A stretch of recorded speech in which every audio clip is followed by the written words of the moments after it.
Hi, welcome to the channel today. So we're going to do a quick look at the Lidl Crivit 30-litre hiking backpack that is on sale in Lidl now as of 8th of June 2024. Now it's on sale for £12.99, but if you've got the Lidl Plus app it's £9.99, which is not a lot of money for a 30-litre well-spec'd backpack. Now there's a couple of cool features on this bag which weren't on last year's kind of 30-litre Lidl cheap rucksack. One of them is YKK zips. Last year's version didn't have that. And the other one is they've got rid of like the helmet thing. I will link to last year's backpack in the pinned comment so you can watch that video if you want to. But this is this year's backpack and I'll go through some of the major changes and what I think about it just on first impressions. I've just taken it for a 2.5 mile walk up in the glorious Brecon of the Brecon Beacons. So it's had a little bit of use, but obviously I wanted to get the video out as quickly as possible, so if you are thinking about nipping out the Lidl to buy one, you've still got a chance. So it's a pretty simple backpack and pretty standard. You've got loops for trekking poles on both sides. You've got two side pockets here. I've got a sit mat in one. I've got a decent tripod in the other because I've been taking some photos of a waterfall today. The back is not any kind of airframe, but it's nicely padded and it's meshed to give you a little bit of coolness in summer. You've got a pretty generous hip belt as well, with a pocket on one side only, but the zip pocket is pretty generous. You can get quite a bit of stuff in there, some snacks or the bits and pieces you want to keep handy. And the other side is just a nicely padded one as well. So you've got your waist belt and you've got your top belt as well. And obviously I'll show you with me walking on how I can get the pack adjusted quite nicely for me, but it's got all the standard adjustments that you'd expect on a backpack. So the bag seems nicely adjustable for me. I'm about 5'11", about a sort of 34-inch waist, and I've managed to drop the bag so the hip belt fits me at the right height, and the top strap is nice and adjustable as well, so I've got that slid down to where I need it to be. Feels very comfy on my back. Obviously it's not got any kind of air system, so it is going to be quite warm in summer, but it's June now and it's quite chilled up in the Brecon Beacons, so it's not really a problem. But yeah, it fits and feels very nicely. Obviously I've got a little bit of weight in the bag with a decent sort of tripod, other bits and pieces, a couple of different layers and stuff. So yeah, so far so good. In terms of those pockets, like I say, got very generous side pockets, nice and stretchy. And the good thing as well is the side securement is actually double. So it's got a hook point here and clips here.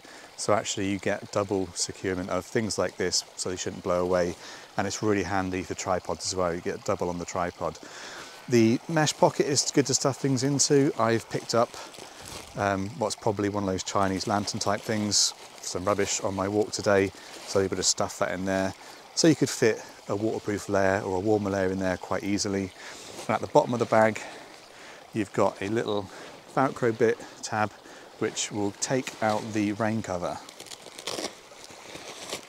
And there is a rain cover, nice black one, just to cover the bag as well. Other features that you might be interested in, it's got the water bladder connection, so there is a bladder sack inside, or a space for a sack anyway, so you can put your water bladder in there and put the tube through there. It's got one hanging point on the front for sunglasses. It's got a little icon there as well for sunglasses, but you can just hang a carabiner off there and hang whatever you want on there. And it has got reflective strips on the front and back, so if you're ever in the dark near traffic and stuff, you will be picked up a little bit. You've got two zipped areas at the top, so you've got one small pocket you can just sort of shove most of your hand into. So ideal for me because I just put things like little batteries in it and stuff, things I want to get easily. The bag from last year didn't have anything like that. It had a different design on the top. This is much better because I do like having a small pocket there, because you can put really things like batteries and stuff if you're taking lots of photos and stuff. But you can also just cram another little layer into there as well, which you want to get quick access to. The other zip, and again the zips are YKK, which for a £9.99 bag is really quite impressive.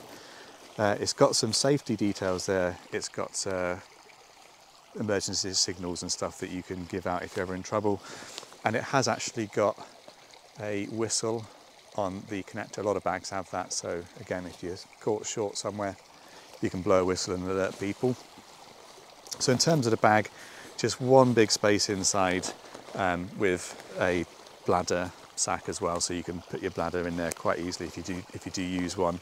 And there's plenty of space inside. The bag is approximately 30 litres, and in there today I've got a spare camera, I've got a waterproof layer, I've got a warm jacket, and I've got a sit mat as well and other bits and pieces. So yeah, I think for a day bag or a very light camp, if you're just using a tarp and a small bivvy and stuff and a lightweight sleeping bag, you could easily use that for an overnighter as well.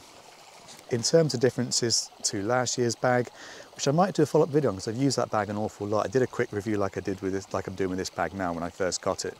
But I've used that bag all year round for the beach and stuff, like family days out and a couple of quite long hikes as well. I've used it on a few of my minor walks. And it's actually a really solid bag. It's not damaged in any way, it's lasting really well. And Lidl backed this up with a 3-year warranty as well. So if you keep the receipt, you get a 3-year warranty and any kind of fails and stuff, which is pretty good. Again, you're paying $9.99 for a 30-litre bag that's pretty fully featured, and you're getting a 3-year warranty. So you can't really go wrong. But what I do prefer on this year's bag over last year's bag was very, very light, but it just really lacks structure. So when you're carrying the bag, it feels like it's just moving around with whatever stuff you've got in there. This year's bag, I could see straight away when I was in store, it's got a lot more structure to it. I think the top area with the dual zips and the little pocket there just pulls things a bit more structured. The other one had a zip along the front and very thin material and stuff, and just didn't carry anywhere near as well as this bag does. So I'm probably going to use this bag a lot more than the other one now that I've got this one. For those of you not keen on this little yellow patches and stuff, it's also available in black with white sides and again the same reflective stripes. So all in all, a really solid little bag. If you're looking to get into hiking, or you just want a smaller bag or a bigger bag, you might only need a tiny bag, then for $9.99 you're getting an awful lot of bag for the money. You're getting a rain cover, you're getting YKK zips, you're getting 2 generous side pockets, you're getting a front little mesh pocket to shove things into, getting a zip pocket on the top for bits and pieces, a main compartment. It's obviously hydration bladder compatible, and you can route your hydration pipe straight through there. You've got your walking pole clips, you've got your waist hip belt with a zip pocket, and obviously you've got a top belt as well. So really, for $9.99, I don't think you can go wrong. So there we have it, $9.99 in store currently, early June 2024. Hope this video has been helpful if you've perhaps seen it online and you were curious about it before you went down to store. I'm going to keep the bag because I really like it, so if you've got any other questions, just drop in the comments and I'll be sure to go and check out the bag if there's anything I've not covered, and I'll let you know. If it's been helpful to you, do consider subscribing because it really does help my ego to have a few more subscribers. And if you want to see more equipment like this, I'll pop a video up on the end of this video linking to some other Lidl and Audi gear that I've used before that's been really good. And obviously if you want to subscribe to see me in future videos, buying cheap gear, trying it out and using it in the real world, then yep, that's what this channel is all about. Anyway, a huge thanks for watching, and I'll hopefully catch you in the next one.